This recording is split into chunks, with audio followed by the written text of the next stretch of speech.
രാഷ്ട്രീയത്തിലുള്ള ആളൊക്കെ തന്നെ, പക്ഷേ സ്ത്രീ വിരുദ്ധ പരാമർശങ്ങൾക്ക് പേര് കേട്ടവർ LDFകാർ തന്നെയാണ്.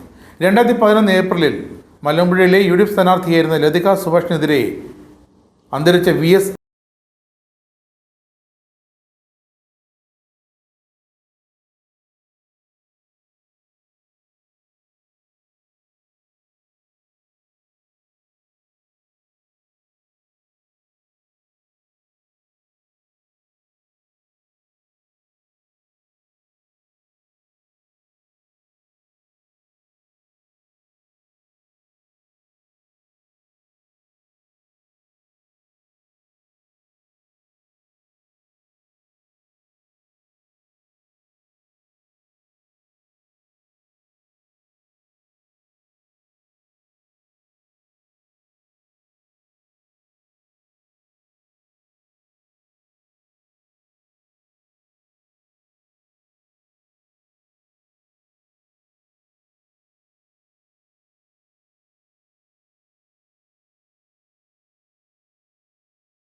ജൂൺ 23 ടെലിവിഷൻ ലൈവ് പരിപാടിക്കിടെ ഗാർഹിക പീഡനം നേടുന്നതായി പരാതിപ്പെട്ട യുവതിയോട് അന്നത്തെ വനിതാ കമ്മീഷൻ അധ്യക്ഷ MC ജോസഫൈൻ പറഞ്ഞതാണ്, എന്നാൽ പിന്നെ അനുഭവിച്ചോ എന്ന്.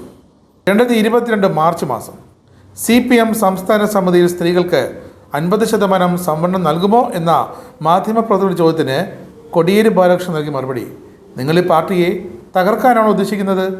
നല്ല ബെസ്റ്റ് ചോദ്യമല്ലേ. 2019 മാർച്ച് ലോക്സഭാ തെരഞ്ഞെടുപ്പ് വേളയിൽ UDF സ്ഥാനാർത്ഥി രമ്യ ഹരിദാസിനെതിരെ നടത്തിയ അശ്ലീല ചുവയുള്ള പരാമർശം അത് വിജയരാഘവൻ്റേതായിരുന്നു. ആലത്തൂരിലെ സ്ഥാനാർത്ഥി പണക്കടത്തങ്ങളെ പോയി കണ്ടു. അതോടെ രമ്യ ഹരിദാസിൻ്റെ ആ കുട്ടിയുടെ കാര്യം എന്താകുമെന്ന് എനിക്കറിയില്ല എന്നായിരുന്നു ഏറെ വിവാദപരമായ വിജയരാഘവൻ്റെ ആ പ്രസ്താവന. വീണ്ടും MM മണിയിലേക്ക് തന്നെ തിരിച്ചു വരാം. 2022 ജൂലൈ 14 കേരള നിയമസഭയിൽ വെച്ച് KK രമയെയും TP ചന്ദ്രശേഖരൻ്റെ കൊലപാതകം പരിഹസിച്ചുകൊണ്ട് MM മണി പറഞ്ഞത്, ആ മഹതി വിധവയായിപ്പോയി, അത് അവരുടെ വിധി, അതിൽ ഞങ്ങൾക്ക് പങ്കില്ല എന്നാണ്.